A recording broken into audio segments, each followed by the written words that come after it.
The waitress paid for a taxi for an elderly woman.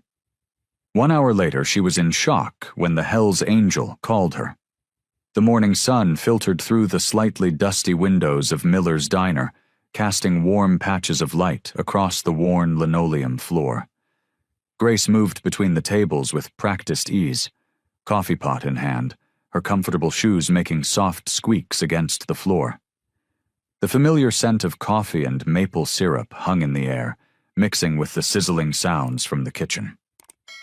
"Here you go, Mr. Peterson," Grace said, topping off the elderly man's coffee cup.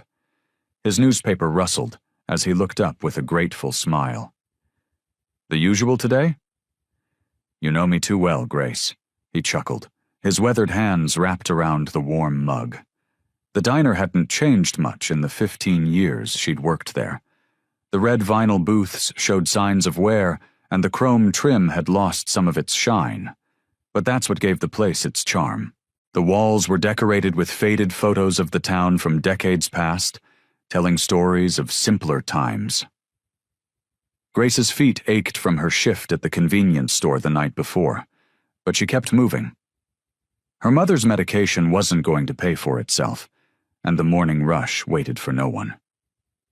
She touched the small notepad in her apron pocket, where she'd written her mother's doctor's appointment for next week. Another thing to juggle, but she'd manage. She always did. "Morning, Grace," called out Betty from her usual corner booth.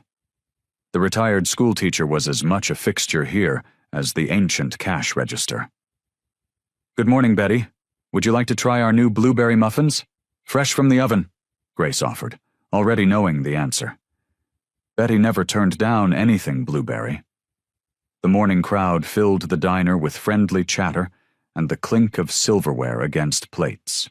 Grace knew most of their stories: whose children had moved away, whose arthritis was acting up, who was celebrating an anniversary.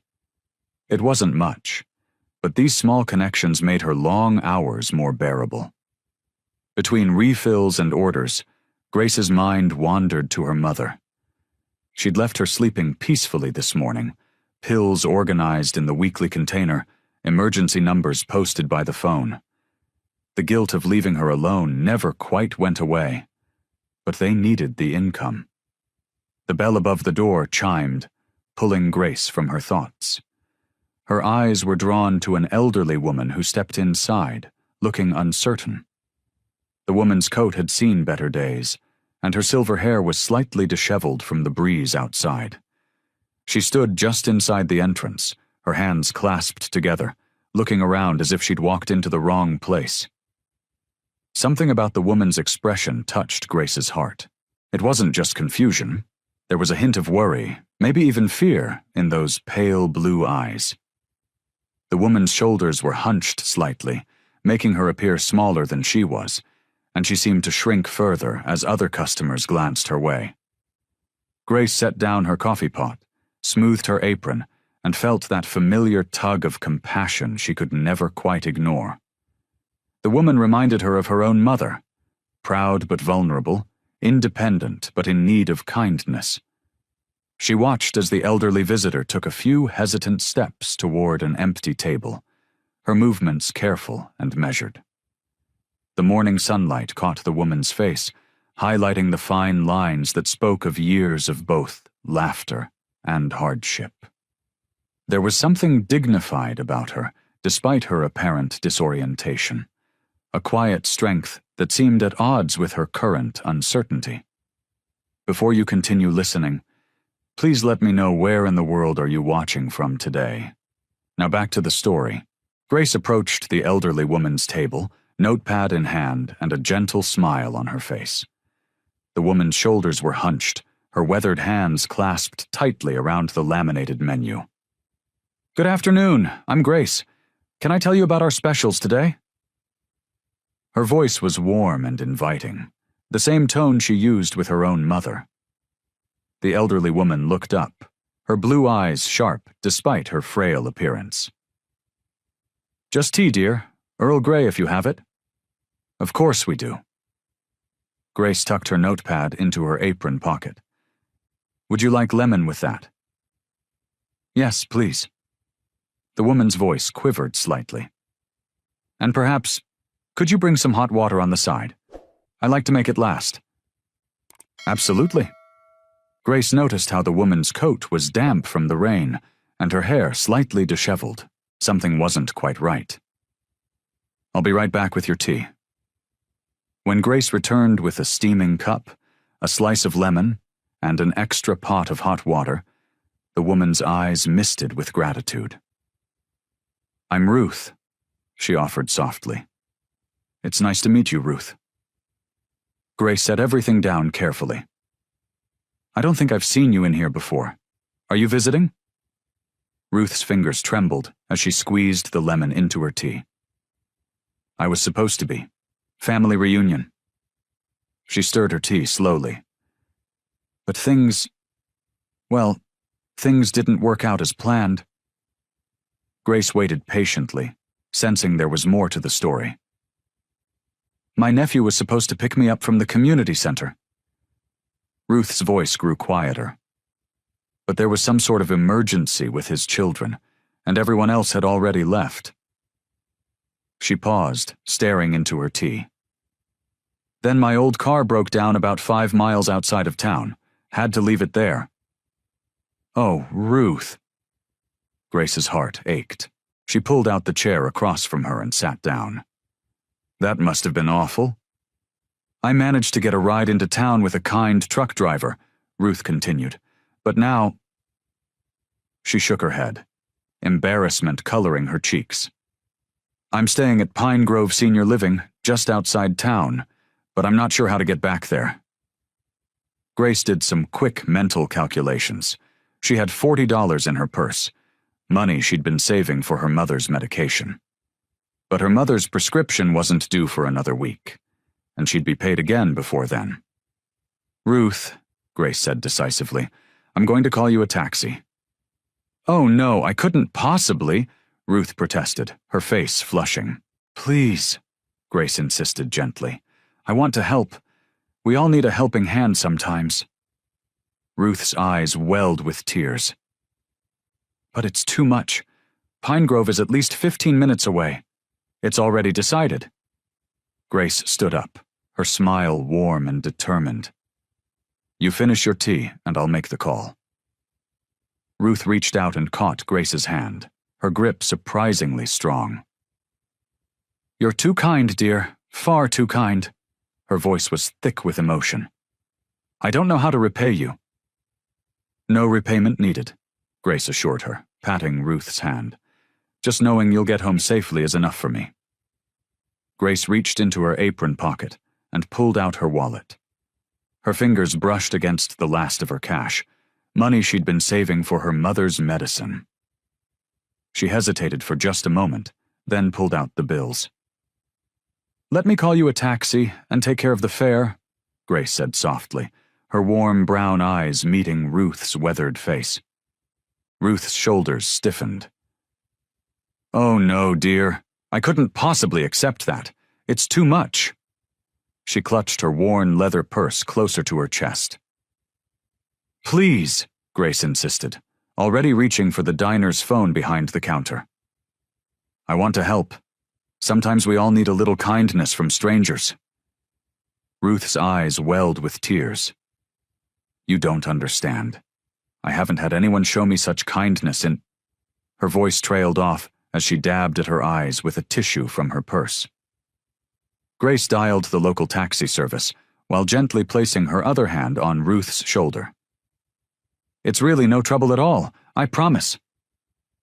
As they waited for the taxi, Ruth's resolve seemed to crack. She settled onto one of the vinyl-covered stools at the counter, her hands wrapped around a fresh cup of tea Grace had poured her. Things haven't been easy lately, Ruth confessed, staring into her cup. My son, well, he tries to help when he can, but he has his own troubles. And this family reunion... She shook her head slowly. I thought maybe things would be different this time, that they'd want to see me.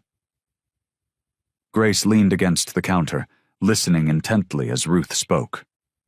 The afternoon sun streaming through the diner's windows caught the silver in Ruth's hair, creating a soft halo effect around her head. "Family can be complicated," Grace offered gently. "But you're not alone, Ruth. Not today, anyway." Ruth reached across the counter and squeezed Grace's hand. Her grip was surprisingly strong for someone who looked so fragile.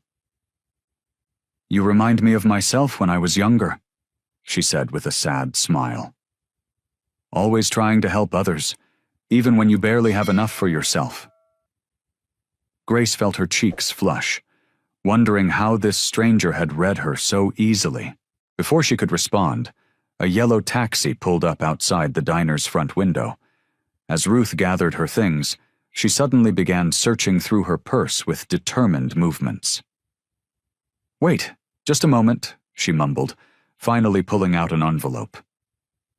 The edges were worn soft, and the paper had yellowed with age. "Here," Ruth said, pressing the envelope into Grace's hands. Her pale blue eyes held an intensity that caught Grace off guard. "If you ever need anything, just remember this." Grace glanced down at the envelope, confused by its mysterious presentation. "Oh, I couldn't." "Please," Ruth interrupted, her voice firm but kind. "Just take it. You never know when you might need a favor in return." Before Grace could protest further, Ruth was already making her way to the taxi. She moved slowly but with purpose, her back straight despite her years. At the door, she turned and gave Grace one final wave, a gentle smile playing across her lined face. Grace watched as the taxi pulled away from the curb, the envelope still in her hands. She studied it briefly, puzzled by Ruth's cryptic words, before tucking it into her apron pocket. The afternoon rush would be starting soon, and she had tables to prepare. The evening shadows stretched across the diner's checkered floor as Grace wiped down the last table. Her feet ached from the long shift, and she couldn't wait to get home to check on her mother. The clock on the wall showed 8:45 p.m., 15 minutes until closing time. The diner was empty now, save for old Mr. Peterson nursing his last cup of coffee in the corner booth. The rain had picked up outside, drumming against the windows and creating silvery streaks in the yellow glow of the street lamps. Grace untied her apron and folded it carefully, her mind wandering to the elderly woman she'd helped earlier.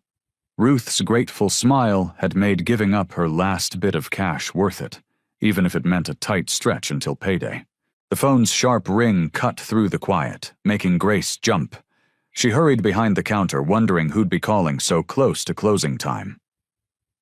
"Joe's Diner, this is Grace speaking," she answered, twirling the cord around her finger out of habit.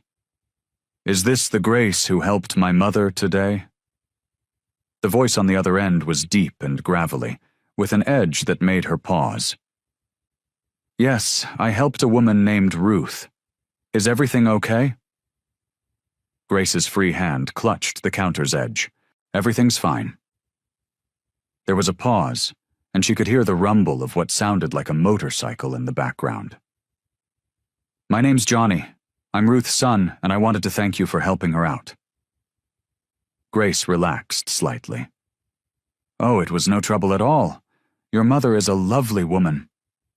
"Yeah, she is." His voice softened when he mentioned Ruth. "Listen, what you did for her, paying for that taxi when you didn't have to, that means something to me.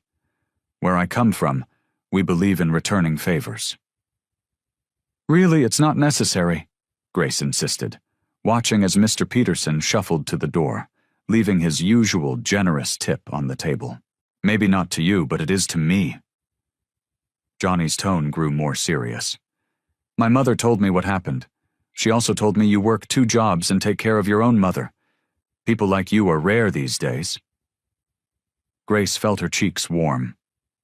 "How did she know about—" "Mom's good at reading people," Johnny interrupted. "Always has been. Look, I want you to know that you've got a friend now. They call me the Angel." The nickname hit Grace like a splash of cold water. Everyone in town knew about the hellsangels, the motorcycle gang that had terrorized the area years ago, She'd heard whispered stories about their violent reputation, about the crimes they'd committed. The angel? Her voice came out barely above a whisper. From the... Yeah, former Hell's Angel, Johnny confirmed, his tone matter of fact. But that's not who I am anymore, thanks to my mother. Grace's hand trembled as she gripped the phone tighter. The diner suddenly felt too quiet, too empty. I'll be calling you again soon, Johnny said. Just remember, you helped my mother when she needed it. That makes you family in my book. Before Grace could respond, the line went dead. She stood there for a long moment, the phone still pressed to her ear, listening to the dial tone. Outside, thunder rolled across the sky, and the rain beat harder against the windows. Her mind raced with questions. What kind of favor could a former Hell's Angel offer? And why did Ruth give her that envelope? The thought of being connected to someone from such a notorious group made her stomach twist with uncertainty. Grace's hands trembled slightly as she poured coffee for Mr. Anderson, one of her regular customers. The morning sun streamed through the diner's windows, casting long shadows across the worn linoleum floor. Everything looked the same as it always did. The familiar faces, the smell of bacon and maple syrup, the soft clinking of silverware against plates. But something felt different. She couldn't stop thinking about the phone call from last night. Johnny, Ruth's son, the angel, a former Hell's Angel. The words kept spinning in her mind like clothes in a dryer, tumbling over and over. You okay there, Grace? Mr. Anderson's voice snapped her back to reality. You seem a million miles away. Oh, yes, sorry. She gave him a quick smile. Just tired, I guess. As she moved between tables, taking orders and refilling coffee cups, Grace kept glancing at the envelope Ruth had given her. It sat in her apron pocket, becoming more wrinkled with each passing hour. She hadn't opened it yet. Something about it made her nervous. During her lunch break, Grace sat in one of the empty booths, picking at a turkey sandwich. Ruth had seemed so kind, so genuine. How could she be connected to someone from a motorcycle gang? Maybe Ruth hadn't known about her son's past, or maybe she did, and that's why she seemed so sad when she talked about family. What have I gotten myself into? Grace whispered to herself, pushing her plate away. She thought about her own mother at home, how worried she'd be if Grace got mixed up in something dangerous. But then again, Ruth hadn't seemed dangerous at all. Just a lonely old woman who needed help getting home. The afternoon dragged on, each minute feeling heavier than the last. Grace jumped every time the phone rang, but it was always just another takeout order or someone asking about the dinner specials. At 6 o'clock, just as she was helping close up the kitchen, the phone rang again. This time, when she answered, she recognized the gravelly voice immediately. Grace? Johnny's voice was rough but not unkind. I hope you don't mind me calling again. Grace's throat felt dry. No, it's fine. Listen, I need to talk to you about that favor I mentioned. There was a pause, and Grace could hear him take a deep breath. I'm coming to town tomorrow. I think we should meet in person. Grace's free hand clutched the counter. I don't know if that's... Please, Johnny interrupted. It's important. My mother, she doesn't usually take to people like she did with you. When she told me what you did for her... His voice softened. Look, I know who I am, and I know what people think when they hear about my past. But this isn't about that. This is about my mother. Grace closed her eyes, thinking about Ruth's grateful smile, the way her hands had shaken slightly as she'd handed over the envelope. After a long moment, she found herself nodding, even though Johnny couldn't see her. Okay, she said quietly. We can meet. Thank you. The relief in his voice was obvious. I'll come by the diner tomorrow afternoon. And Grace, I promise you don't have anything to worry about." As she hung up the phone, Grace wasn't sure if she believed that last part. But something in Johnny's voice when he talked about his mother made her think that maybe, just maybe, this wasn't as scary as it seemed. The bell above the diner's door chimed, and Grace's heart skipped a beat. Through the glass, she could see a group of large men in leather jackets approaching. Their heavy boots thudded against the worn linoleum floor as they entered, filling the usually quiet diner with an intimidating presence. Grace gripped her order pad tightly, watching as the last man entered. He stood out from the others, tall and broad-shouldered with graying hair at his temples. His face was weathered, marked with lines that spoke of a hard life. But his eyes were surprisingly gentle. This had to be Johnny. The regular customers fell silent, their forks freezing mid-bite. Mrs. Henderson, who always sat at table 4 with her crossword puzzle, clutched her coffee cup with trembling hands. Johnny approached the counter where Grace stood, while his companions settled into the largest booth by the window. Their leather jackets creaked as they sat down, and despite their rough appearance, they spoke in hushed tones, careful not to disturb anyone. "You must be Grace," Johnny said, his voice softer than she'd expected. He extended his hand. "I'm Johnny. We spoke on the phone." Grace shook his hand, noticing the faded tattoos that covered his knuckles. "Yes, I remember." Her voice came out steadier than she felt. "Mind if we talk for a minute?" He gestured to the empty end of the counter, away from other customers. Grace nodded, glancing at her co-worker, Sally, who gave her a concerned look. "I can spare a few minutes?" They sat down, and Johnny removed his leather jacket, revealing arms covered in more tattoos. But there was something in the way he folded the jacket and placed it carefully beside him that spoke of respect for his surroundings. "First, I want to thank you for helping my mother," he began, his rough fingers tracing patterns on the Formica countertop. "She means everything to me, and knowing there are still good people out there who'd help her." He paused, clearing his throat. "Well, it means a lot." Grace relaxed slightly, pouring them both coffee without being asked. "She's a lovely woman. I couldn't just let her struggle." Johnny wrapped his hands around the warm mug. "Mom, Ruth, she saved my life, you know." His voice dropped lower, meant only for her ears. "Years back, when I was trying to leave the Angels, it wasn't easy. You don't just walk away from that life." Grace found herself leaning in, drawn by the raw honesty in his voice. "I got into some trouble, bad trouble, the kind that ends with you 6 feet under." Johnny's eyes grew distant. "But Mom, she never gave up on me. Sold her house, used the money to help me disappear for a while, gave me a chance to start fresh." He took a sip of coffee. "I'm not that person anymore, but sometimes the past, it has a way of following you." Grace studied him, noting how his shoulders hunched slightly, as if carrying an invisible weight. Despite her initial fear, she felt a twinge of sympathy.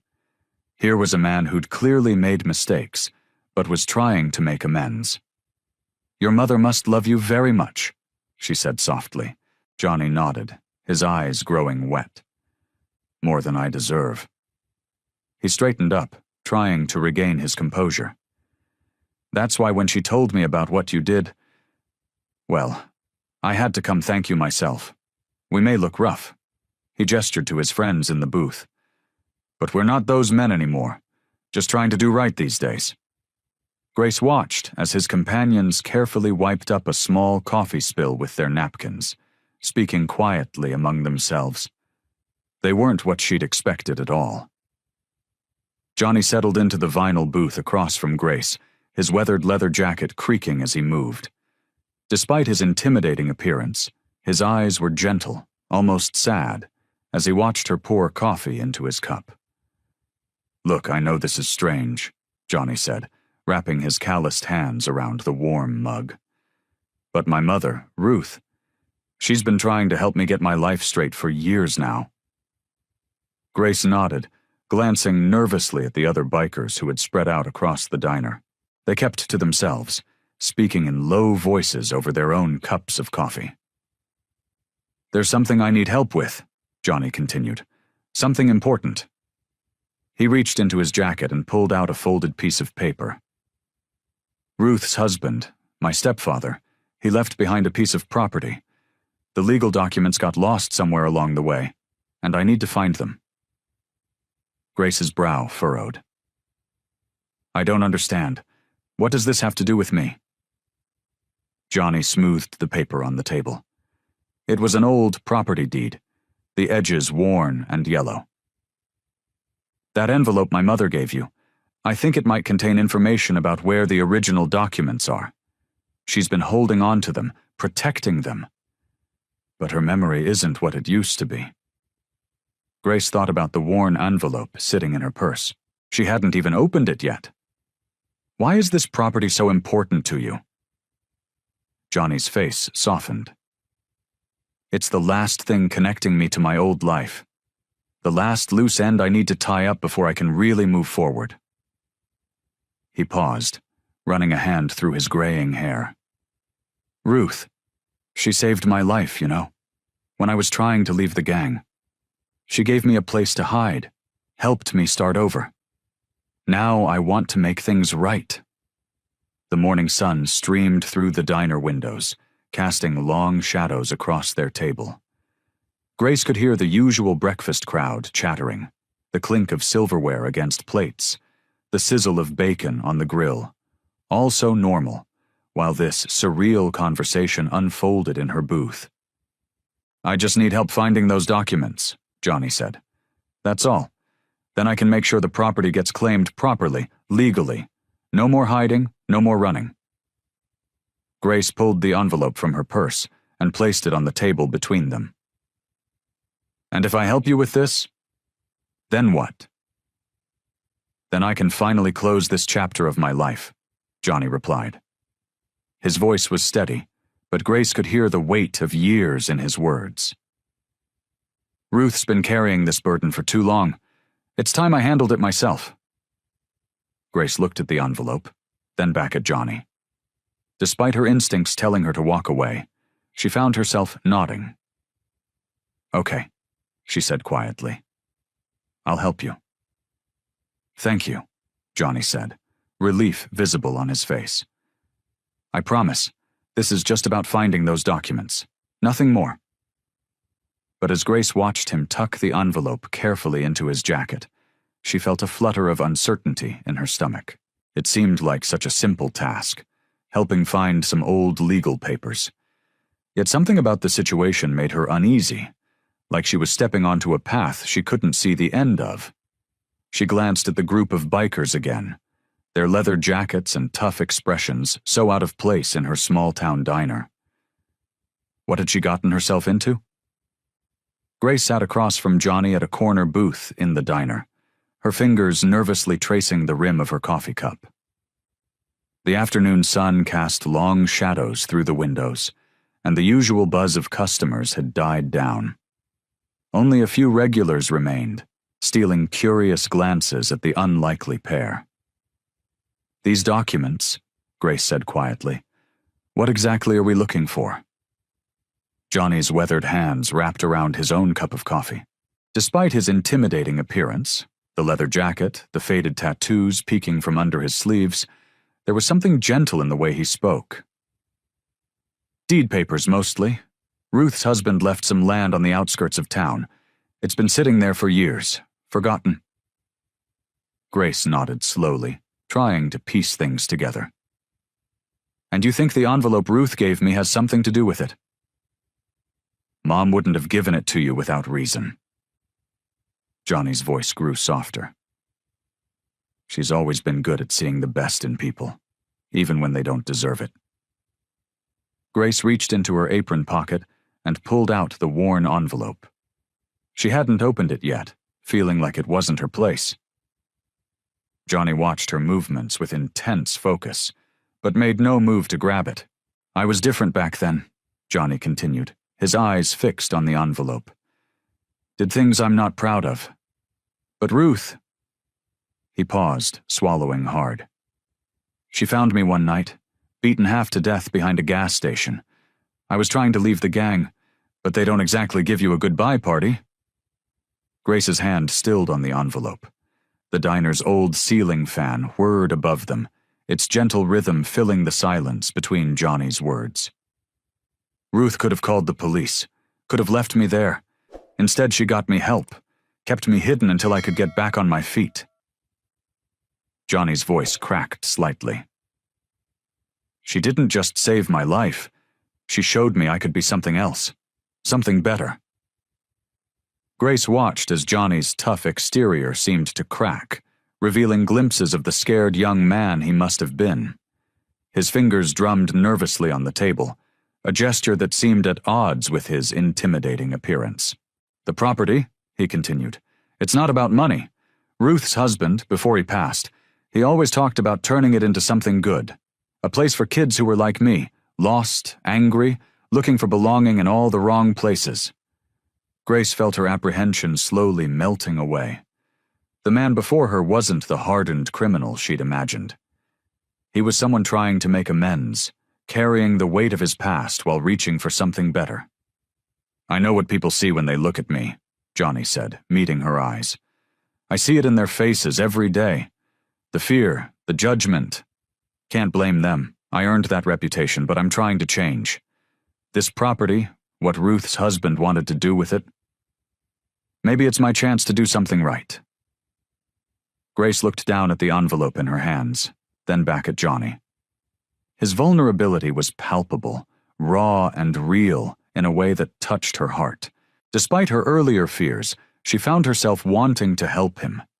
Not just for Ruth's sake, but for the genuine remorse and hope she saw in his eyes. The evening light was fading outside, casting long shadows across their booth. In the dimming light, Grace could see both versions of Johnny, the tough exterior he showed the world, and the healing soul underneath, desperately trying to make things right. Grace watched as Johnny carefully unfolded the yellowed property deed they'd found in the county records office. His large, rough hands handled the document with surprising gentleness, like it was made of delicate lace instead of paper. Ruth saved my life, you know, Johnny said quietly, his eyes fixed on the document.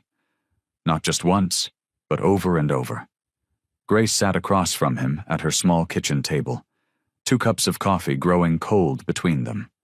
Afternoon sunlight streamed through the window, catching the silver in Johnny's hair. He looked less intimidating here, away from his leather-clad friends, just a man trying to make things right. How did she do it? Grace asked, her curiosity finally getting the better of her. Johnny's weathered face softened.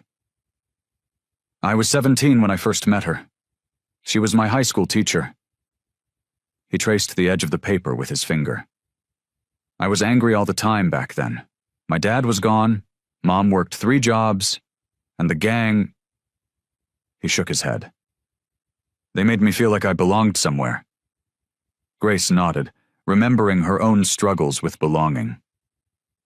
Ruth saw something in you? She saw right through me, Johnny said with a slight smile. Called me out on my nonsense every single day, but she never gave up. He paused, taking a deep breath.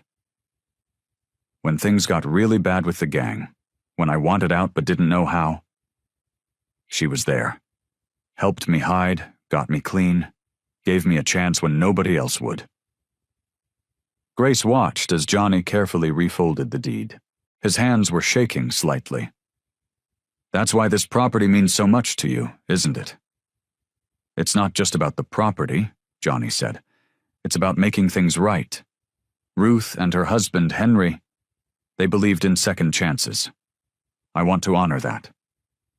They sat in comfortable silence for a moment, the ticking of Grace's kitchen clock the only sound. The fear she'd felt when she first met Johnny had faded, replaced by understanding. He wasn't just some scary biker anymore. He was someone's son, someone's student, someone trying to find his way back to the light. Johnny cleared his throat. There's something else you should know, Grace. His voice had gotten serious again. The final documents we need. They're with someone from my past. Guy named Marcus. He ran a hand through his hair, a gesture Grace had noticed he made when he was nervous. He was part of the gang too, but he didn't get out like I did. Grace felt her stomach tighten. Is he dangerous? Marcus isn't exactly thrilled that I left the life, Johnny admitted. He's got the papers we need. Henry trusted him with them years ago, before everything went bad. But getting them... He looked at Grace directly. It won't be as simple as walking into the county office. Grace wrapped her hands around her coffee mug, feeling its warmth. Will he help us? Johnny's expression darkened. Marcus isn't the helping kind anymore. Not since I walked away. He leaned back in his chair, the wood creaking under his weight. He's not going to like seeing me again, and he's definitely not going to want to hand over those papers.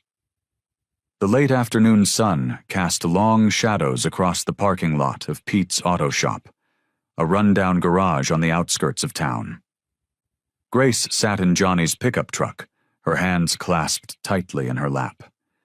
The faded sign creaked in the wind, its rusty chains making an eerie sound that matched her unease. Maybe I should wait here, Grace suggested, eyeing the weathered building. Johnny shook his head. I'd feel better if you stayed close. Pete can be unpredictable.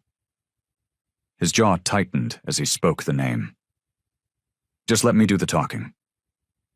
They walked toward the garage, their footsteps crunching on scattered gravel. The strong smell of oil and gasoline filled the air. Grace noticed Johnny's shoulders tense as they approached the open bay door. A man emerged from the shadows of the garage. Pete was shorter than Johnny, but had a stocky build that spoke of both strength and menace. His coveralls were stained with grease, and his eyes were cold and calculating as they swept over Grace before settling on Johnny. Well, well, Pete drawled, wiping his hands on a dirty rag. If it isn't the prodigal son himself. His smile didn't reach his eyes. Heard you've gone straight, Johnny. Playing nice with the regular folks now? Johnny's voice was steady but firm. We need your help, Pete. It's about some property documents. Pete's expression darkened. Documents? Since when do you care about paperwork? He moved closer, and Grace instinctively took a step back. Last I checked, you left a lot of unfinished business behind when you walked away. The tension in the air was thick enough to cut with a knife. Grace watched as Johnny's hands clenched into fists, then slowly relaxed. That was a long time ago, Johnny said quietly.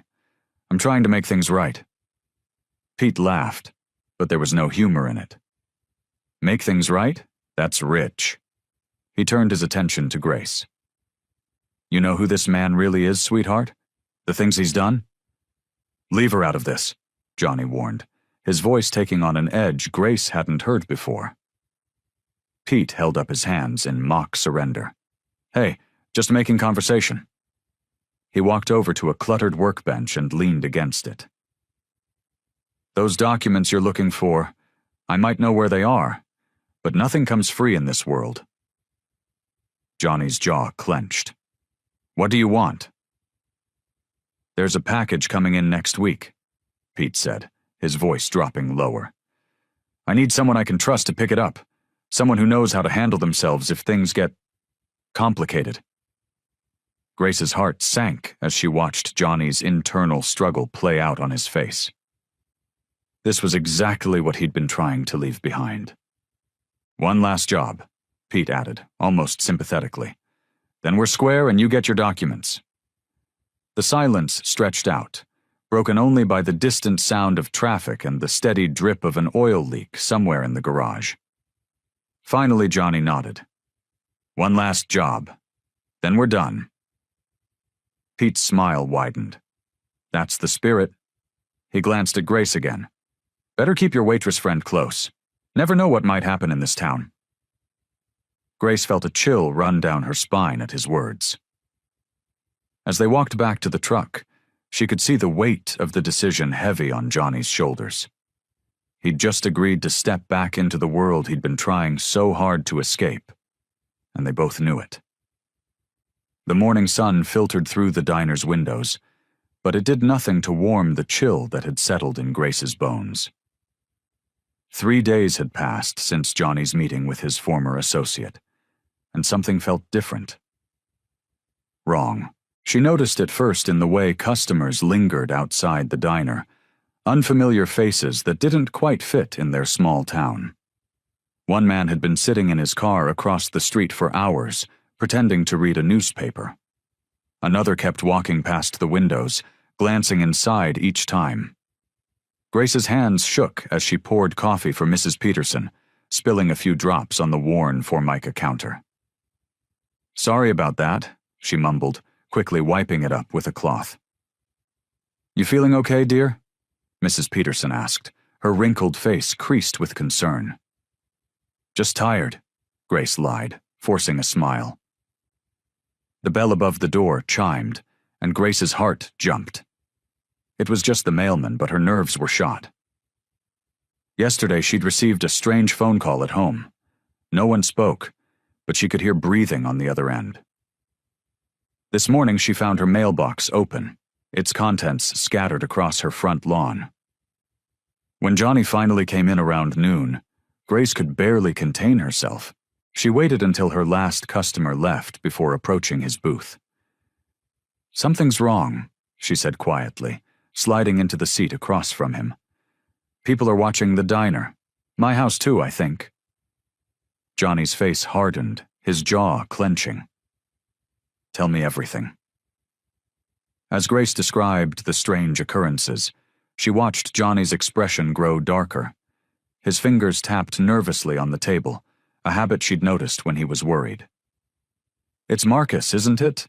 Grace asked, referring to Johnny's associate. "He's having people follow me." Johnny ran a hand through his graying hair. "The favor he wanted. It's complicated. He's pushing for more than we agreed on." "What does that mean?" Grace's voice cracked slightly. "He wants me to help him with something illegal. Says if I don't..." Johnny trailed off, his eyes meeting hers with genuine concern. Grace felt her chest tighten.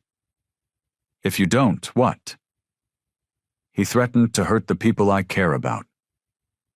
Johnny's voice was barely above a whisper. "That includes you, Grace, and my mother."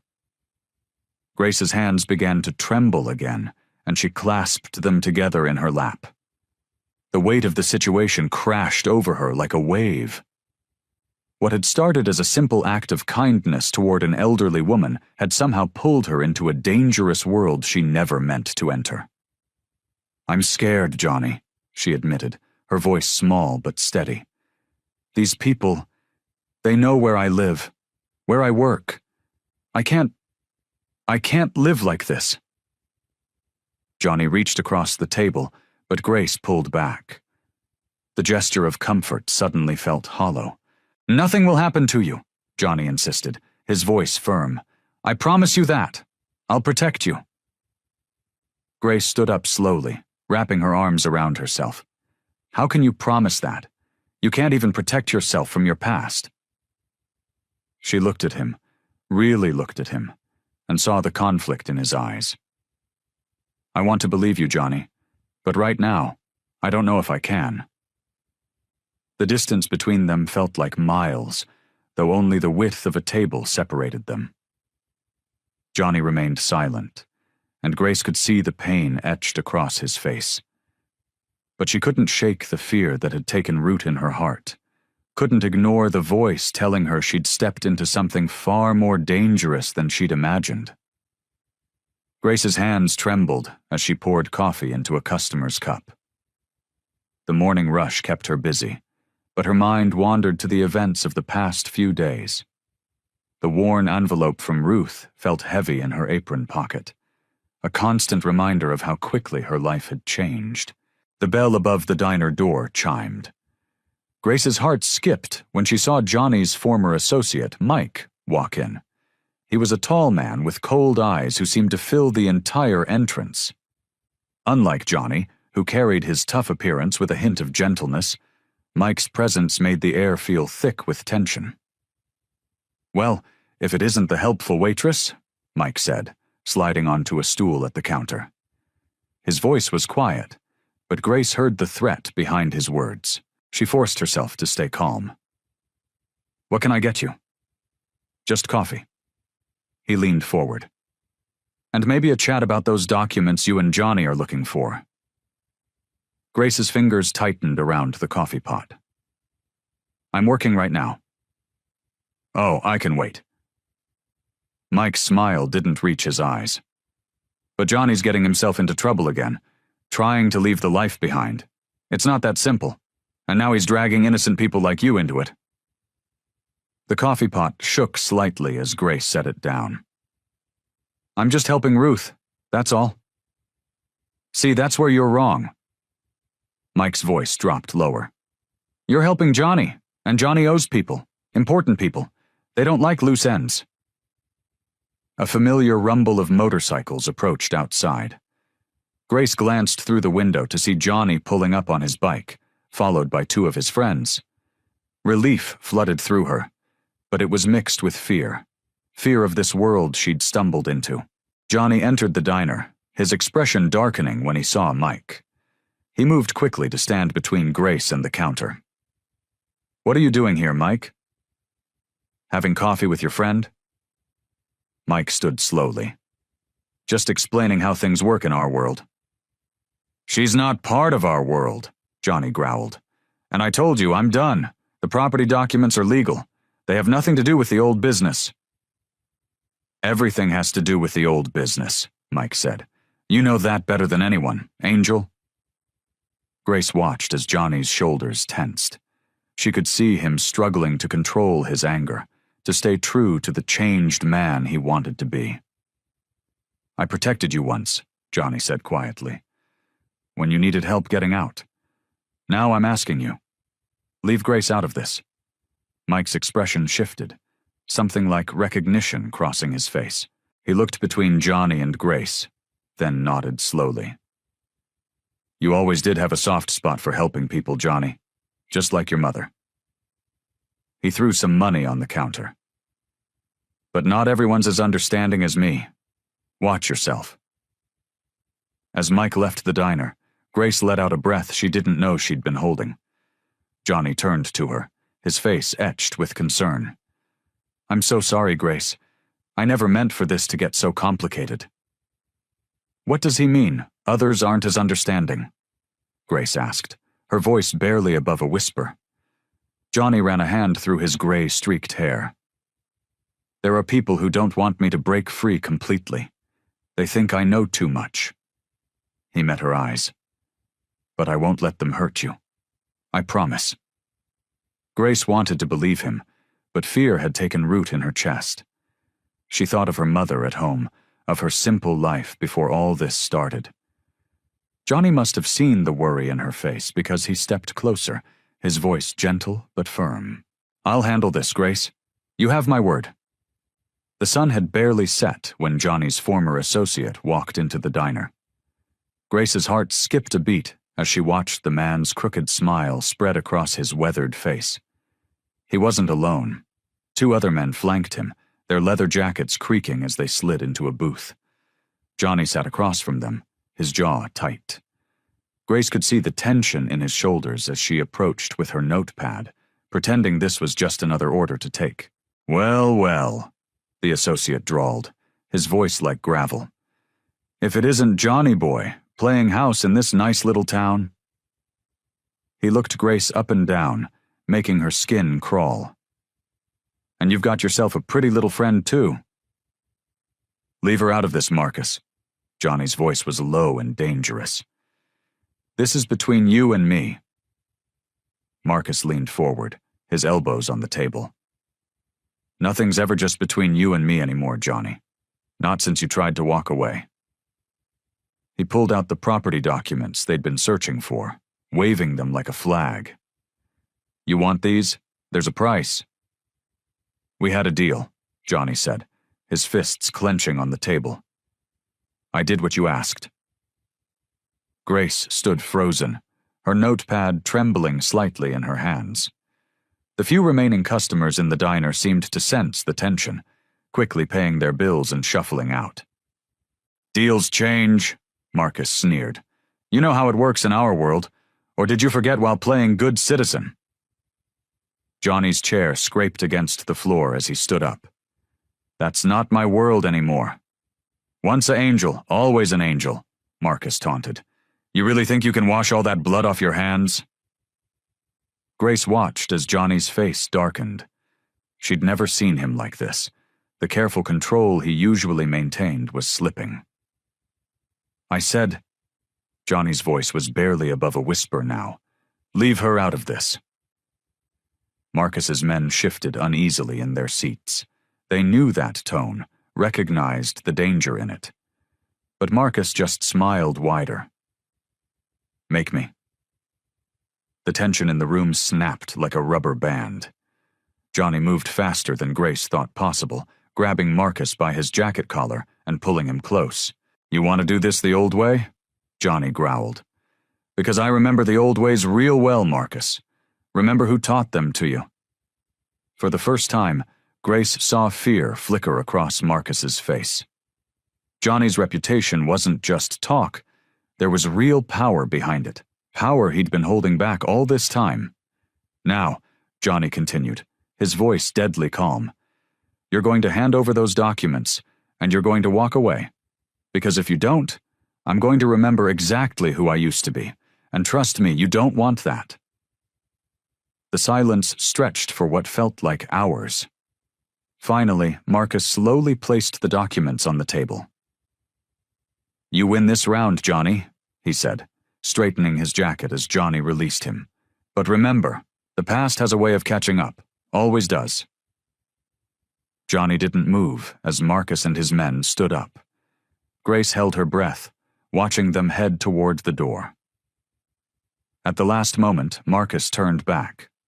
"Watch your back, Johnny boy," he called out. "And watch hers too." The bell above the door jingled as they left, the sound absurdly cheerful in the heavy silence. Grace's legs felt weak, and she grabbed the edge of a nearby table to steady herself. Johnny's shoulders sagged as he turned to her, the dangerous gleam in his eyes fading to something that looked like regret. "I'm sorry you had to see that," he said softly. Grace nodded, unable to find her voice. The documents they'd been searching for lay on the table, but the victory felt hollow.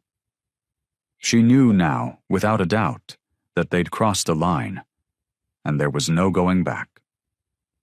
Grace sat alone in her tiny kitchen, stirring a cup of tea that had long gone cold.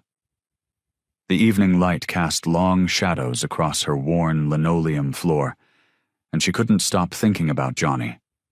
His face, weathered but kind, kept appearing in her mind. The way he looked at her with those deep, troubled eyes made her heart flutter in a way that both thrilled and terrified her.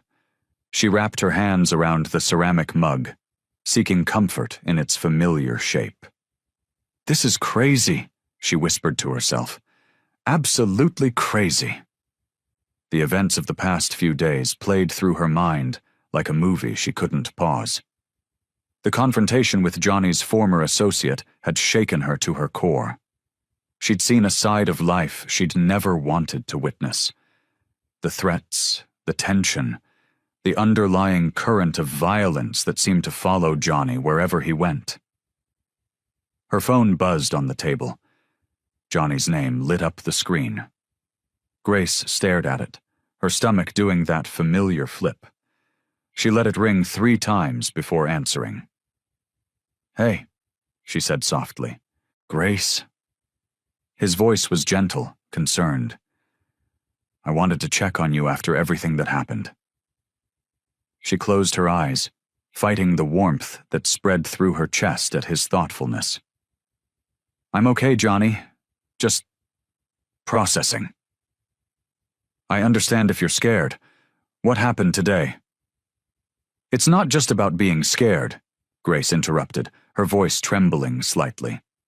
It's about realizing that this whole situation is bigger than I thought. Your world, it's so different from mine. A heavy silence filled the line. When Johnny spoke again, his voice was rough with emotion. I'm trying to leave that world behind, Grace. You've got to believe that. I do believe you, she said, and she meant it. But believing you and being able to handle all this, they're two different things. Grace stood up and walked to her window, watching as a car passed slowly down her quiet street. I think I need some space, Johnny. Some time to think. Grace, please. There was an urgency in his voice that made her heart ache. I know I've brought danger into your life, but I swear I'll protect you. This time I'm doing things the right way. She pressed her forehead against the cool glass of the window. That's just it. Johnny, I'm starting to care about you too much to watch you put yourself in danger for me. The way you confronted that man today, I saw how easily things could go wrong. Is that what this is about? You're worried about me? Grace felt tears prickling at the corners of her eyes. I'm worried about both of us. About how quickly this is becoming something I can't control. These feelings. Grace. No, please let me finish, she said firmly. I need some time. Some space to figure out if I can handle being part of this. Because right now, I'm not sure I can. Johnny's breath came heavy through the phone. I understand, he said finally. But I meant what I said. I'll protect you, Grace. Whether you decide to help me or not, I won't let anything happen to you. I'm doing things differently now. Grace wiped away a stray tear. I know you mean that, Johnny. But right now, I just need some time. The silence between them felt heavy with unspoken words and complicated emotions. Grace could feel her heart pulling her in two different directions, toward Johnny and away from the danger he represented. Take all the time you need, Johnny said softly. But don't forget what Ruth saw in both of us. Sometimes the hardest paths are the ones most worth taking. The small diner had closed for the night, but Grace found herself sitting across from Johnny at one of the corner booths. The fluorescent lights hummed softly overhead, casting a gentle glow on the worn tabletop between them. Johnny's weathered hands wrapped around a coffee mug, his knuckles scarred from years of fighting. I want you to understand who I really am, Johnny said quietly, his voice rough but sincere. Not just what people say about me, or what my colors used to mean. Grace nodded, watching him carefully. The fear she'd felt earlier still lingered, but something in his eyes made her want to listen. I was 19 when I joined the Angels, he continued, staring into his coffee. Thought I was tough, thought I knew everything. My real mom had passed, and I was angry at the world. He took a slow breath. Did things I'm not proud of. Things that keep me up at night. Grace leaned forward slightly, her own coffee forgotten. What changed? Johnny's eyes met hers, and she saw pain there, deep and raw. Ruth found me one night, bleeding out behind her husband's store. Some deal gone wrong. Instead of calling the cops, she took me in, cleaned me up, talked to me like I was her own son. His voice cracked slightly. Nobody had done that since my mom died.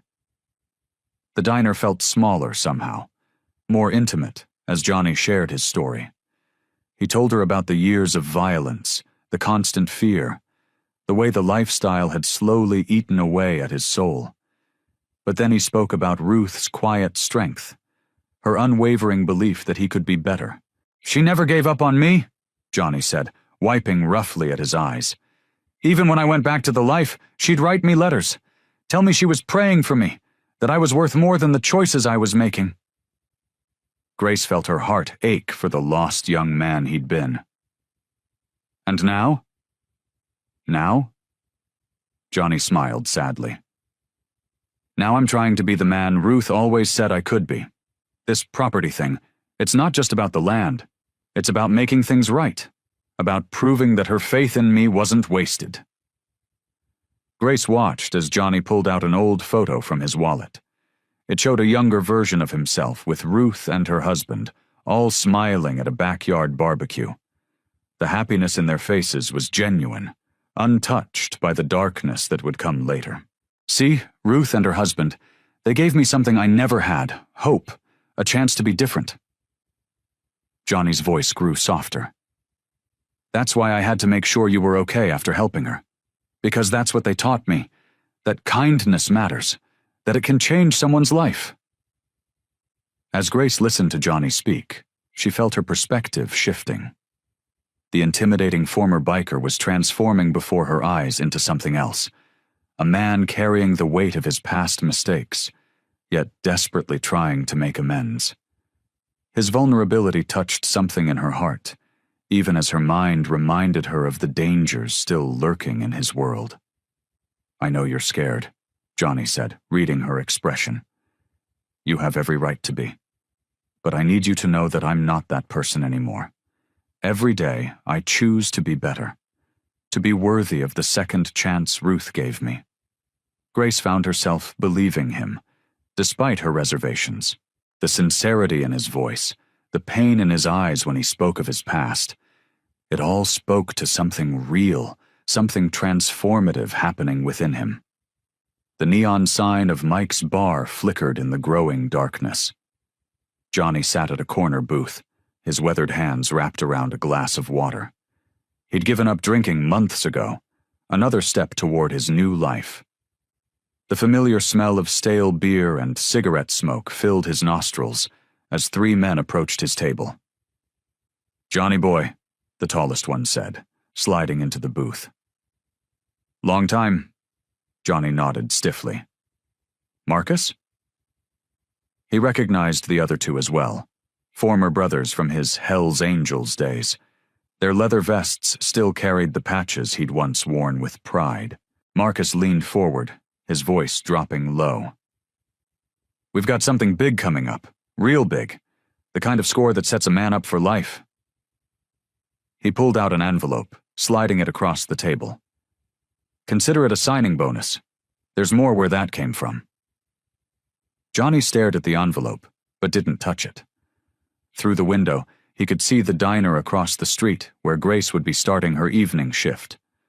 The warm yellow light spilled onto the sidewalk, reminding him of her kindness.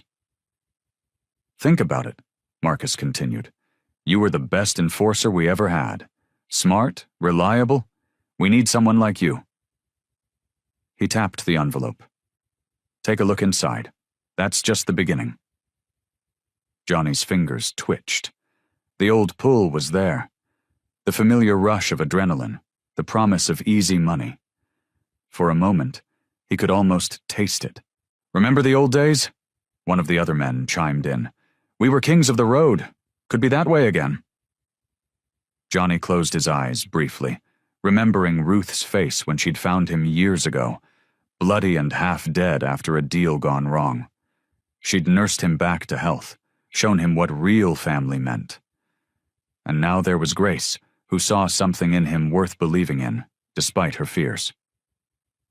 No, Johnny said quietly, pushing the envelope back. Marcus's friendly smile hardened. No? I'm done with that life. Johnny's voice grew stronger. Found something better. That waitress got you going soft? Marcus sneered. Come on, Johnny. You really think you can change? Once an angel, always an angel. Johnny stood up slowly, his chair scraping against the floor. That's where you're wrong, Marcus. I already have changed. He looked each man in the eye. Don't contact me again. Walking out of the bar, Johnny felt lighter than he had in years. He crossed the street to the diner, the bell chiming as he entered. Grace looked up from wiping down a table, surprise crossing her face. Johnny, is everything okay? He slid into a booth, and after a moment she joined him. Just turned down a big offer from some old associates, he said quietly. They wanted me back. Grace's eyes widened. What did you tell them? Told them no. Johnny's rough hands fidgeted with a paper napkin. That life, it's not me anymore. Haven't been that person since Ruth found me. And now... He looked up at Grace. Now I've got more reasons to stay on the right path. Grace's eyes softened, and Johnny could see her internal struggle, the trust she wanted to give fighting against her natural caution. Finally, she reached across the table and squeezed his hand briefly. I'll help you find those documents, she said softly. We'll figure this out together.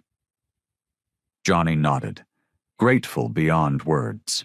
Through the diner window, he could see Marcus and his crew riding away on their motorcycles, disappearing into the night. But for the first time in years, the sound of those engines didn't call to him anymore. Grace sat at her kitchen table, spreading out the yellowed papers they'd collected over the past weeks. Johnny stood behind her, his weathered hands resting on the back of an empty chair. Afternoon sunlight streamed through the window, illuminating dust motes that danced in the air.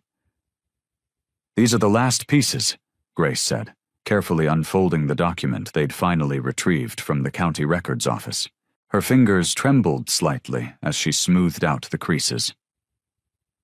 Ruth's husband was thorough with his paperwork. Johnny pulled out the chair and sat down heavily beside her. Ma never told me much about him, just that he was a good man. He ran a hand through his graying hair, looking tired but relieved. Said he always believed in second chances. Grace arranged the papers in chronological order, her years of organizing diner receipts coming in handy. Look at this, she said, pointing to a property deed. The land is bigger than we thought, 5 acres just outside town. Johnny leaned in closer, his shoulder brushing against hers as he studied the document. The familiar scent of leather from his jacket mixed with coffee filled the air. That's more than enough space for... He stopped mid-sentence, his eyes catching something on the page below. What is it? Grace asked, noticing how still he'd become. Johnny reached for another paper, this one containing detailed architectural drawings. His fingers traced the lines of a building sketch, and Grace could see his hands shaking slightly. I don't believe it, he whispered. Grace looked closer at the blueprints. They showed plans for a large building with multiple rooms, common areas, and what looked like counseling offices. In the corner, written in careful architect's script, were the words, Youth Rehabilitation Center and Emergency Shelter. Ruth's husband, Johnny said, his voice rough with emotion. He had it all planned out. He shuffled through more papers, revealing detailed proposals for a youth program. Look at these notes. It's meant to be a place for kids who need help getting their lives back on track. Grace watched as Johnny's expression transformed from surprise to understanding. His usual tough exterior cracked, revealing something vulnerable underneath. This isn't just about the property, is it? She asked softly. Johnny shook his head, still staring at the papers. All these years, I thought Ruth saved me by chance. But her husband... He swallowed hard. He must have seen kids like me all the time, wanted to do something about it. Grace reached out and touched his arm gently. And now you can make it happen. A place for troubled kids, Johnny said, his voice growing stronger. Somewhere they can go before they end up in gangs, before they make the same mistakes I did. He looked up at Grace, and she saw something new in his eyes. Purpose. This is it. This is how I make things right. The kitchen fell quiet, except for the gentle ticking of the wall clock. Grace watched as Johnny carefully gathered the papers, treating them like precious artifacts. She could see the weight of his past lifting slightly from his shoulders, replaced by the possibility of a future where he could help others avoid his mistakes. "Ruth knew," Grace said softly. "She knew exactly what she was doing when she gave me that envelope." Johnny nodded, a small smile playing at the corners of his mouth. She always did have a way of seeing the bigger picture. The morning sunlight streamed through the dusty windows of the lawyer's office as Grace watched Johnny sign the final papers. His weathered hands, covered in old tattoos that told stories of his past, moved steadily across the document. The property was finally his. "That's it," the lawyer said, shuffling the papers together. "The land is officially yours, Mr. Thompson." Johnny sat back in his chair, letting out a long breath. Grace could see the emotion in his eyes, though he tried to hide it. This wasn't just about owning property. It was about making things right. "Ruth would be proud," Grace said softly, placing her hand on his shoulder. Johnny nodded, his voice rough with emotion. "Yeah, she would be. She always believed in second chances." They walked out of the office together into the crisp morning air. The property papers felt heavy in Johnny's hands, like they carried the weight of all his past mistakes and future possibilities. "I want to show you something," Johnny said, leading Grace to his truck. They drove for 15 minutes, leaving the small town behind until they reached an open piece of land surrounded by old oak trees. A weathered fence lined the property, and an abandoned barn stood in the distance. "This is it," Johnny said, parking the truck. 15 acres of possibility." Grace followed him as they walked the property. Johnny pointed to different areas, his excitement growing with each step. "The main building will go here," he said, gesturing to a clear area near the entrance. "We'll have rooms for at least 20 kids at a time, kids who need a fresh start just like I did." Grace watched as Johnny's face lit up while describing his plans. The tough exterior she'd first seen was gone, replaced by genuine enthusiasm and hope. "Over there," he continued, pointing to the old barn, "we'll convert that into a workshop. Teach them skills, carpentry, mechanics, whatever helps them build a future. Show them there's more to life than getting into trouble." Grace felt tears welling up in her eyes. The man standing before her was so different from the intimidating figure who had walked into her diner weeks ago. She remembered how afraid she'd been, how uncertain about helping him. Now, watching him plan ways to help troubled youth, she saw the full circle of redemption. "I want you to be part of this, Grace," Johnny said, turning to face her. "You saw something in me worth believing in, just like Ruth did. These kids need people like you." Grace wiped her eyes, touched by his words. "Johnny, I'd be honored." They sat on the tailgate of his truck, looking out over the property as Johnny pulled out some rough sketches he'd made. His large hands, once used for violence, now carefully pointed out where the counseling rooms would be, where they'd put the recreation area, how they'd make it a place of healing. "It won't be easy," he admitted, his voice serious. "Some of these kids, they'll be like I was, angry, scared, thinking they've got no other choice but to be tough." Grace nodded, understanding. "But they'll have you to show them otherwise. You're living proof that people can change." Johnny carefully folded the sketches, tucking them back into his jacket. The morning sun had risen higher, casting long shadows across the land that would soon become a place of new beginnings. The bell above the diner door chimed, but it wasn't the cheerful sound Grace had grown used to. 3 men in leather jackets walked in, their heavy boots echoing against the linoleum floor. The afternoon crowd fell silent, and Grace's hand trembled as she set down her coffee pot. Johnny sat at the counter, his shoulders tensing as he recognized the footsteps. He didn't turn around. "Well, well," a gravelly voice called out. "If it ain't the prodigal son himself." Grace's heart pounded as she watched the largest of the 3 men, a burly figure with a salt and pepper beard, approached Johnny.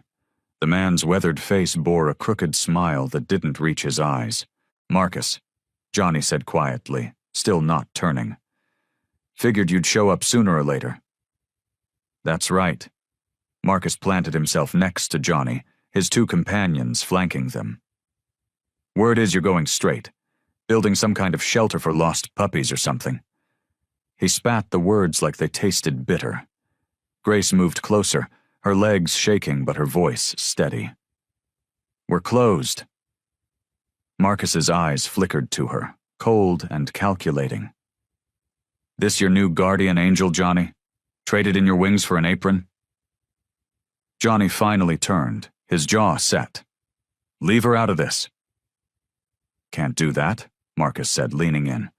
"See, you're either with us or against us, and right now you're looking mighty against us." He dropped his voice lower. "The club needs you back. Things ain't been the same since you left." Grace watched Johnny's hands curl into fists on the counter. She could see the struggle in his eyes, the pull of his old life warring with the man he was trying to become. "I'm not that person anymore," Johnny said firmly. Marcus's smile vanished. "You don't get to decide that. Once an angel, always an angel. You know the rules." Grace moved to stand beside Johnny, her heart racing but her voice clear. He said no. The two men flanking Marcus took a step forward, but Johnny rose slowly from his stool. He stood straight, his presence filling the diner. Gone was the hesitation Grace had seen in him these past weeks. In its place was something else, not the dangerous energy of his past, but a quiet strength. "You're right about one thing, Marcus," Johnny said.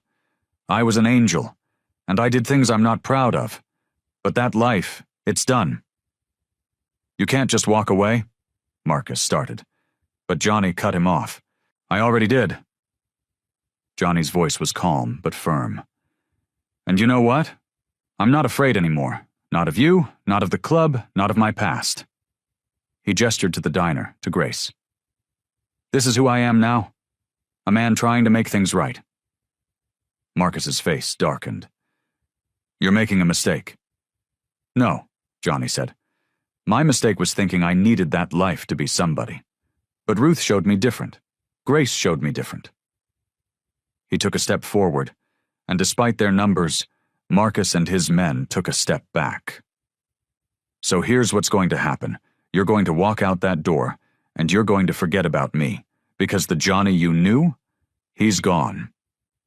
The silence in the diner stretched like a rubber band ready to snap. Grace held her breath, watching as Marcus searched Johnny's face. Whatever he saw there made him straighten his jacket. "You've gone soft," Marcus growled, but there was uncertainty in his voice. "No," Johnny replied. "I've grown stronger." The afternoon sun cast long shadows across the diner's parking lot as 3 motorcycles rumbled to a stop. Grace watched from behind the counter, her heart racing as she recognized Tank, the most intimidating of Johnny's former associates. He was a mountain of a man with a thick beard and arms covered in faded tattoos. Johnny stood near the entrance, his stance firm and unwavering. The usual customers had cleared out moments ago, leaving only Grace and the cook in the back. The bell above the door chimed as Tank and his 2 companions entered. "Time to come home, Johnny." Tank's gravelly voice filled the quiet diner. "We've been patient, but enough is enough." Johnny shook his head, his voice steady and clear. "That's not my home anymore, Tank. Hasn't been for a long time." Grace gripped the edge of the counter, watching the scene unfold. She could see the change in Johnny's eyes. There was no fear there, just determination. "You think you can just walk away?" Tank stepped closer, his boots heavy on the linoleum floor. "After everything we've been through?" "I already have," Johnny replied. "I'm building something here, something good, something that would make Ruth proud." The mention of Ruth's name made Tank pause. Grace knew that Ruth had helped many of these men over the years. showing them kindness when no one else would. "You're going soft," one of Tank's companions sneered. "Hanging around diners, playing house with—" "Enough!" Johnny's voice cut through the air like steel. "I'm not that person anymore. The violence, the fear, I'm done with all of it. And if you were smart, you'd walk away too." Grace watched as Johnny reached into his jacket pocket and pulled out some papers. "Remember Billy? And Marcus? They got out too. They're helping me build the shelter. We're giving kids a chance we never had." Tank's expression flickered with something. Recognition. Maybe even regret, Johnny continued, his voice softer but still firm. "Ruth showed us there was another way. She believed in second chances. That's what I'm doing now, honoring her memory by helping others find their way out." The tension in the room shifted. Grace could see Tank's shoulders slowly relaxing, the anger in his eyes fading to something closer to understanding. "You really mean it, don't you?" Tank asked, his voice rougher than before. "This isn't just some act?" "Look around," Johnny gestured to the diner, to Grace, to the plans for the shelter spread out on one of the tables. "This is real. This is who I am now." There was a long moment of silence. Grace held her breath, watching as Tank looked around the diner, his eyes lingering on the familiar faces in the old photos on the walls. Faces of people who'd found their way to better lives. Finally, Tank nodded. "Ruth would be proud," he said quietly. Then, turning to his companions, "We're done here." The three men filed out of the diner, the rumble of their motorcycles growing fainter as they rode away. Johnny's shoulders relaxed, and he turned to Grace with a small smile. "They won't be back," he said with certainty. Grace stepped out from behind the counter, her eyes shining with pride. "You did it," she whispered. "You really did it." Johnny nodded, looking more at peace than she'd ever seen him. "It's over," he said. "Finally over." Through the diner's windows, the setting sun painted the sky in shades of pink and gold, marking the end of Johnny's old life and the beginning of something new. The morning sun painted golden streaks across the empty lot where the youth shelter would soon stand. Grace stood next to Johnny, both of them taking in the peaceful silence. The early spring breeze carried the scent of fresh grass and new beginnings. "I still can't believe we're here," Johnny said, his voice softer than Grace had ever heard it. Gone was the hardened edge that had defined him for so long. "If you hadn't helped my mother that day—" Grace smiled, remembering the elderly woman who had started it all. "Ruth knew exactly what she was doing when she gave me that envelope." Johnny chuckled, running a hand through his graying hair. "That's Mom for you. Always 10 steps ahead of everyone else." He turned to face Grace, his eyes filled with emotion. "But it wasn't just the envelope. It was you, Grace. The way you helped her without expecting anything in return. The way you believed in me, even when I gave you every reason not to."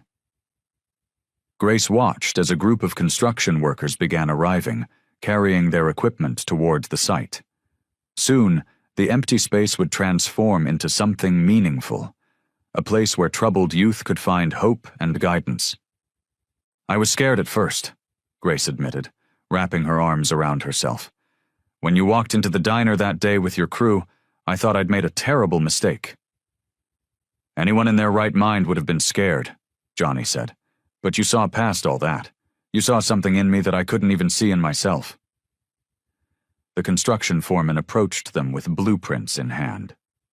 Johnny excused himself briefly to discuss the day's work, leaving Grace to reflect on their journey. She watched him point to different areas of the lot, his movements animated with purpose and excitement. This was a different man from the one who had first called her at the diner, a man transformed by the power of second chances. When Johnny returned, his eyes were bright with enthusiasm. "They're starting the foundation work today," he said. "The shelter should be ready by winter." Grace nodded, thinking about all the lives that would be changed here. Your mother would be proud, Johnny. This is exactly what she would have wanted. Johnny's expression softened at the mention of Ruth. She always believed in redemption. Even when I was at my worst, she never gave up on me. He paused, looking at Grace with gratitude. Just like you didn't give up on me. Everyone deserves a chance to change, Grace said simply. Sometimes they just need someone to remind them of that. The construction noise grew louder as workers began their day's tasks. Johnny and Grace walked toward the edge of the property, where a small bench overlooked the site. They sat together, watching the sunrise climb higher in the sky. Thank you, Johnny said quietly, for everything, for helping my mother, for believing in me, for standing by me even when things got dangerous. His voice cracked slightly. You helped me become the person I always wanted to be but never thought I could. Grace reached over and squeezed his hand. You did all the hard work yourself, Johnny. I just reminded you it was possible.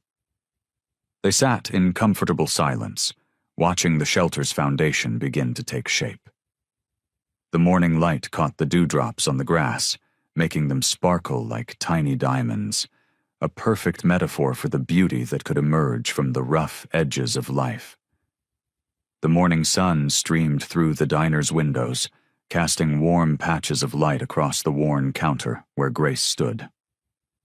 She watched as Johnny spread out the blueprints for the youth shelter, explaining his vision to a small crowd of interested townspeople who had gathered for the informal meeting.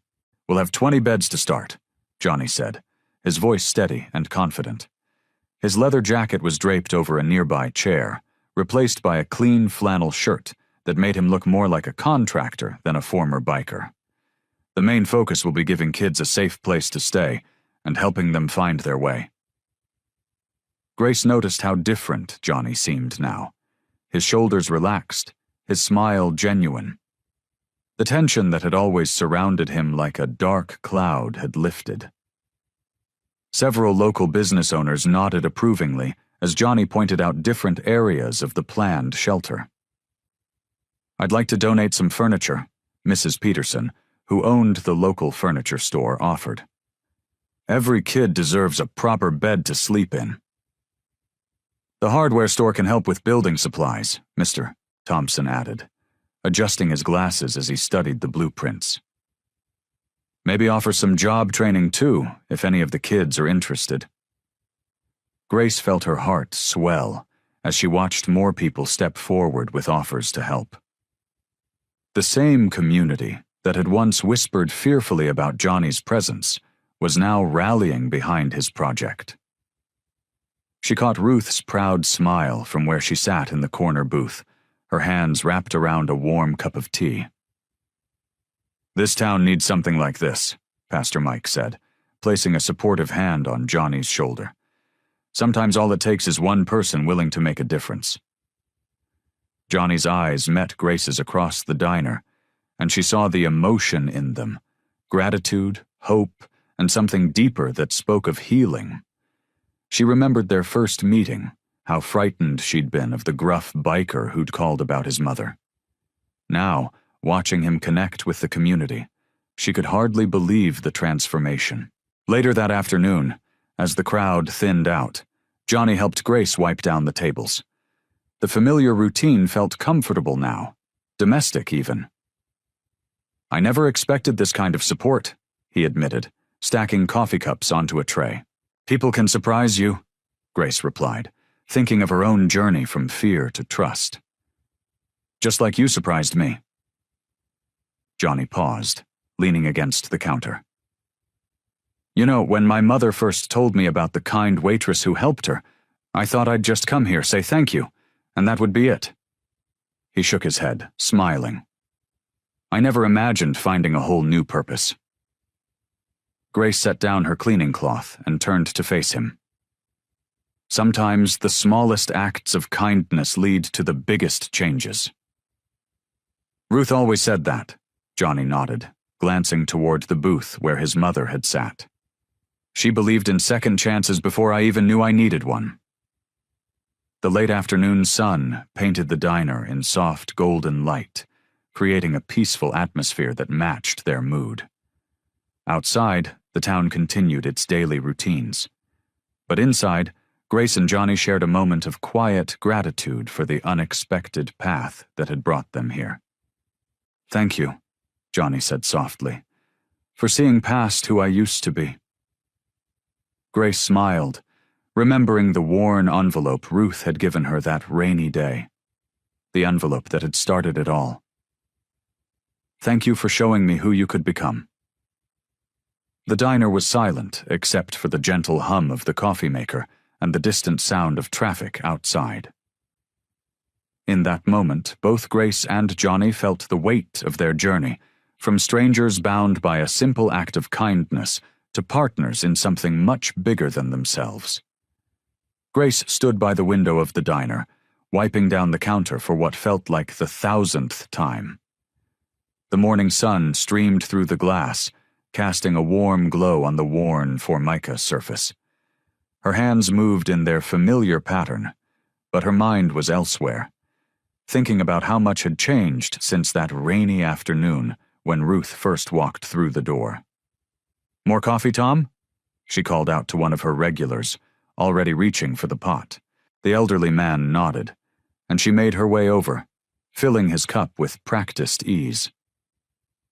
"Heard about that shelter project," Tom said, adding cream to his coffee. "Never would have thought someone like Johnny would be behind something like that." Grace smiled, remembering how frightened she'd been when she first heard Johnny's voice on the phone. "People can surprise you," she said softly. "Sometimes they just need a chance." She thought about that worn envelope Ruth had handed her, how such a simple thing had led to such profound changes. The memory of paying for Ruth's taxi ride came flooding back. She'd given away her last bit of cash that day, not knowing it would set off a chain of events that would transform not just Johnny's life, but her own. Later that afternoon, Johnny stopped by the diner. He looked different now, still intimidating to strangers, perhaps, but Grace could see the peace in his eyes that hadn't been there before. He sat at the counter, and she poured him a cup of coffee without asking. "The contractor called," he said, warming his hands around the mug. "They're starting work on the East Wing next week. Already got 3 counselors lined up to work with the kids." Grace leaned against the counter. "I still can't believe how quickly everything's coming together. Remember when you first told me about wanting to help troubled youth?" Johnny nodded, a small smile playing at the corners of his mouth. "Seemed impossible then. But you believed in it, in me, even when I wasn't sure myself." "The whole town's talking about it," Grace said.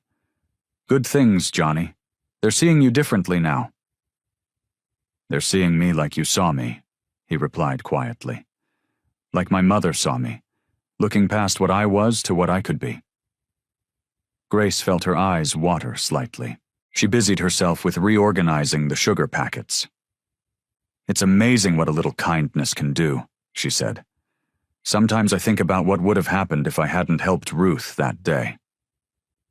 "You would have helped her anyway," Johnny said with certainty. "That's who you are, Grace. You see the good in people even when they can't see it themselves." The bell above the door chimed as several members of the town council walked in.